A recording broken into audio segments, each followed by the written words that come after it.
이게 최근에 어마어마한 뉴스 두 개가 터졌는데 하나는 MBC 스트레이트라고 하는 프로그램에서 삼성의 장충기 당시 미래전략실 사장한테 언론인들이 막 문자를 보내요. 이걸 다 폭로를 했어요. 결국에는 언론인들과 삼성과의 유착관계를 보여주는 정말 상상도 할 수 없는 문자들이 여러 가지가 있는데 이거를 MBC가 보도하니까 끝. 다른 언론들이 안 받아줍니다. 아무도 안 받죠. 두 번째는 뉴스타파가 보도한 게 있어요.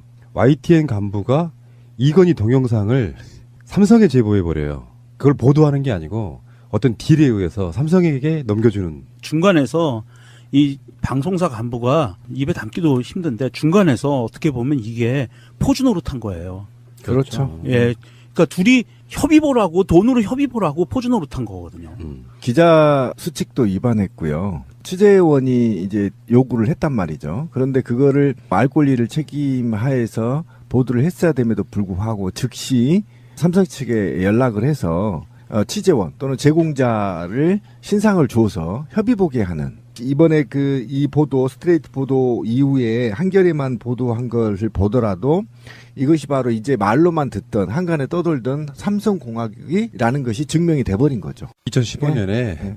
연합뉴스 편집국장 직무대행이 장충기에게 보낸 문자 한번 보겠습니다. 제가 어떤 분을 돕고 있나 알고 싶고 인사하고 싶었을 뿐입니다. 작년 보도 때 있었던 거잖아요. 문화일보 광고국장이 그렇죠. 예. 했던 말은 더 재밌어요. 문화일보, 그동안 삼성의 눈으로 세상을 보아왔습니다. 저희는 혈맹입니다. 혈맹. 아니 언론사에 있다는 놈들이 이런 식이야. 문화일보 그동안 삼성의 눈으로 세상을 보아왔습니다. 이거 광고 카피인데? 네, 완전 카피입니다. 혈맹이는 미국과 대한민국 관계를 말하는 거냐 이거 지금? 충격적이네요. 이게 지금 대한민국의 언론에 만연해 있는 침묵의 카르텔이라는 단어가 떠올라요. 이 침묵의 카르텔이라는 것은 자기들 조직에 피해가 될 수 있는 것에 대해서는 침묵하자라는 그런 암묵적인 약속이거든요. 언론사는 첫째, 지금 스트레이트의 방송에 나온 거에 대해서는 한겨레만 취급해주고 전 언론사가 입을 다물었습니다. 단 한 것이 더 있죠. 입연고시, JTBC. 그 자막에 배경화면에 JTBC 로고가 나온다고 기분 나쁘다라고 반응을 나왔어요. 방송에서 공식적으로. 그 두 건 외에는 아무런 반응이 없고요. 하나만 더요. 안희정 보도를 봅시다. JTBC가 나름 특종한 거잖아요. 특종한 거죠. 모든 언론이 받아 쓰잖아요. 네. 근데 이 건은 안 받아 쓰냐고. 그게 침묵의 카르텔인 거죠. 자기들 이익에 반하는 거죠. 그러니까 안희정은 광고를 주지 않지. 그렇지. 그렇지. 이게 결국은 삼성 왕정이라는 게 이제 판명이 된 거고. 지금도 장충기 역할을 하는 누군가가 있다는 있죠. 이야기잖아요. 있죠. 지금도 컨트롤되고 있다는 거죠. 그리고 앞으로도 상당히 개선될 기미가 보이지 않는 거죠. 왜 그 SBS의 김어준 블랙하우스 보면은 삼성 광고가 그 방송으로 인해서 빠졌다 이런 이야기도 있잖아요. 네. 그래서 SBS의 광고 수익이 엄청 줄었다는 이야기도 있고. JTBC도 16배 줄고. 그러니까 이런 보도가 들어간 대신에 6일자 조선일보에는 삼성 LG전자 인공지능 TV 신제품 경쟁. 다음에 6일자 국민일보는 삼성카드 서비스 키즈 검검 독 IF 디자인 어워드 수상. 독일에서 상 받았다는 거고요. 삼성이. 동아일보 6일자는 갤럭시 S9 체험 인파 몰려 이런 거고. 세계일보 6일자는 갤럭시 S9 체험객 160만 명 넘었다.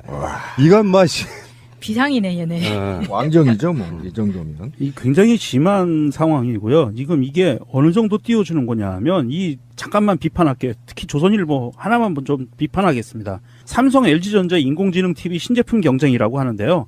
이미 전 세계에서 팔리는 TV, 우리 얇은 액정 LED TV에서요. 시장이 역전돼가지고 삼성이 추락하고 있고 LG가 선두로 올라섰어요. 이미 지난 겨울부터.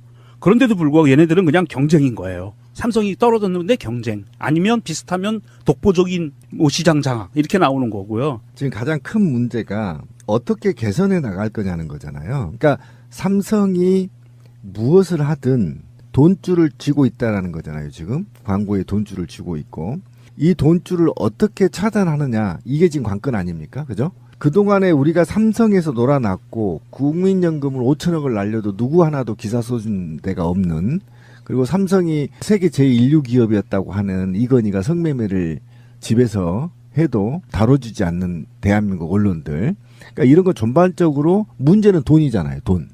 그죠? 돈. 돈에 노예되어 있는 우리 언론들. 또는 반대로 말하면 삼성이 없으면 우리나라 언론이 망한다는 거죠. 그죠? 자기들이 생각하기에 네, 네. 생각하기에. 그러면 이제 우리 국민들이 해야 할 일이 있는 거죠. 망하게 만들어줘야죠. 네, 삼성을 망하게 만들면 됩니다. 제가 분명히 말하지만 삼성폰을 쓰신 분들은 이 행위를 지지하는 거예요. 삼성 왕국을 지지하는 거고요.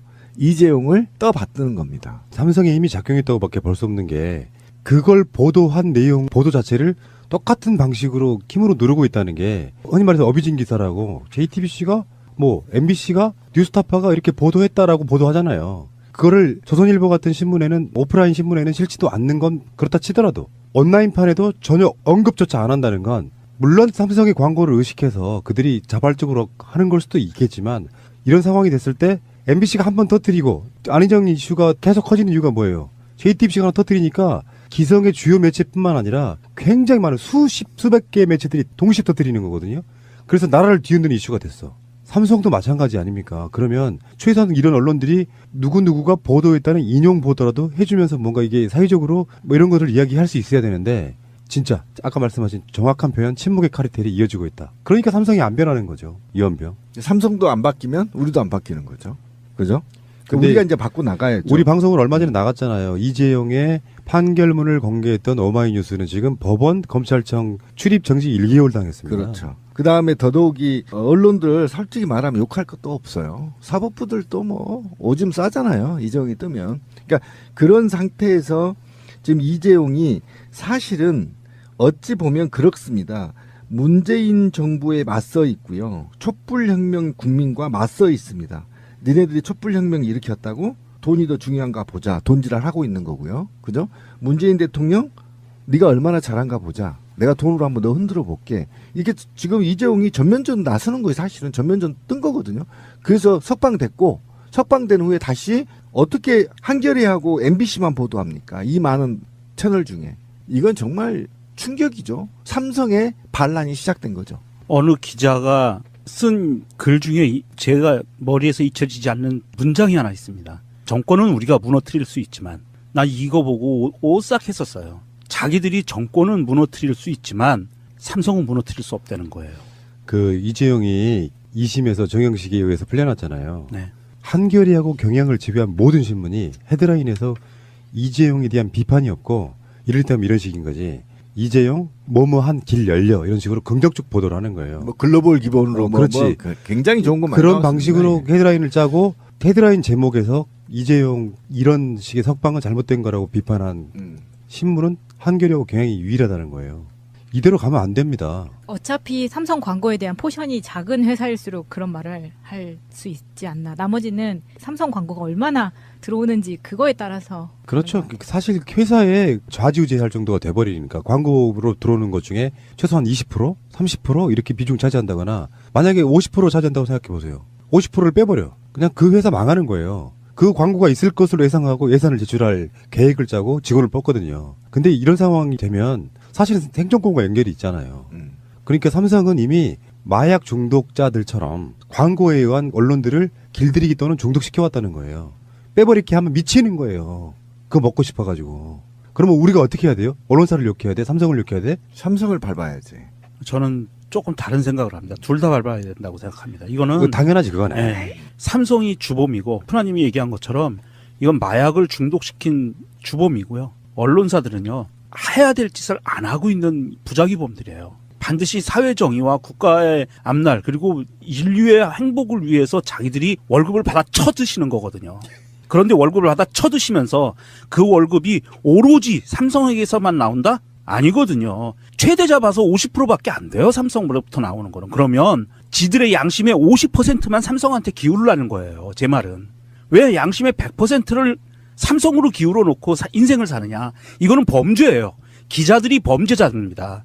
이건 기자들이 정말 기레기라고 욕먹는 것들이 본인들이 그거를 한탄을 해서도 안 돼요. 그냥 현실인 거예요. 자기들이 그런 짓을 하고 살았기 때문에. 이것에 대해서는 누구한테도 변명도 해서는 안 되고요. 스스로 형무소로 걸어 들어가야 돼요. 나는 죄를 지었습니다라고. 그게 미투예요. 언론사 미투. 그냥 우리가 가십거리로 씹어대는 문제만으로 치부해서는 안 된다는 거예요. 뭐냐면 대통령도 지금 사법부와 언론을 건드리지 못하거든요. 그냥 자율성과 자율개혁성 또는 국민의 보편적 상식에 지금 맡겨놓고 있는 거거든요. 그래서 예를 들면 과거의 대통령처럼 했더라면 제가 볼 때 이재용 종신형이에요. 그다음 언론 때려잡고 현재 대통령이 언론 때려잡고 이재용 죽일 수 있단 말이에요. 근데 지금 대통령이 안 하고 있는데 감히 이재용이 건방진게 어린 놈이 사법부와 언론을 자꾸 흔드는 겁니다. 지금. 이게 바로 결국은 남북에 있잖아요. 관계를 남북 관계를 해치고 있고요. 한국 사회의 촛불혁명 이후에 한 번 더 업그레이드될 수 있는 기회를 차단하고 있는 겁니다. 지금 이재용이. 예. 그런 측면에서 이재용이는 철저하게 밟아버려야 돼요. 예. 아주 근본적인 원인은 이런 거라고 보는데 이재용에 있어서 이제 삼성이 판단할 수 있는 부분이 있잖아요. 정영식이 풀어주긴 했지만 대법원 판결은 국민 여론이 중요하다고 보는 거거든요.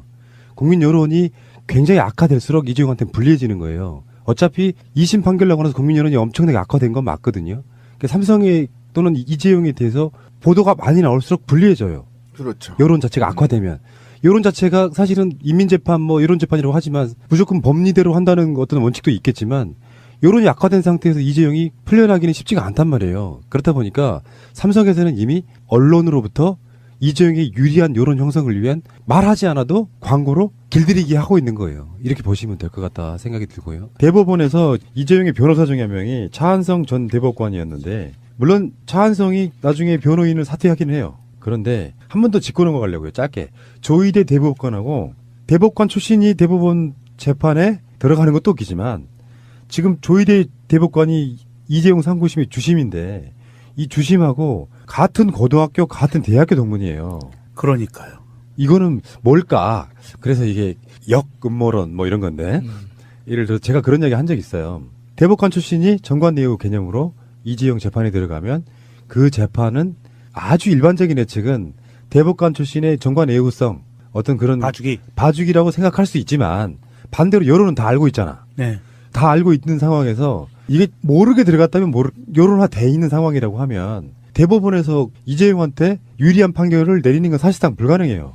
그렇죠. 다 알고 있는 상황. 차한성 변호사가 사퇴했다고 해도 그렇다고 해서 지금 이 조희대 대법관이 고등학교, 대학교 동문이라는데 정말 이재용의 담당 변호사가 아니라고 해서 영향을 안 미칠 거야라고 누가 그렇게 생각을 할까요? 그러니까 그렇게 이미 만들어진 상태에서는 내가 차한성이 대법관 출신 차한성 내가 들어가도 실효성이 없다라고 판단했겠죠. 그러니까 변호인을 사퇴하는 거라고 봅니다. 그 사퇴했어도 실효성이 없는 그 실효성은 그대로 있는 것 같아요. 그러니까 모르게 예. 모르게 그냥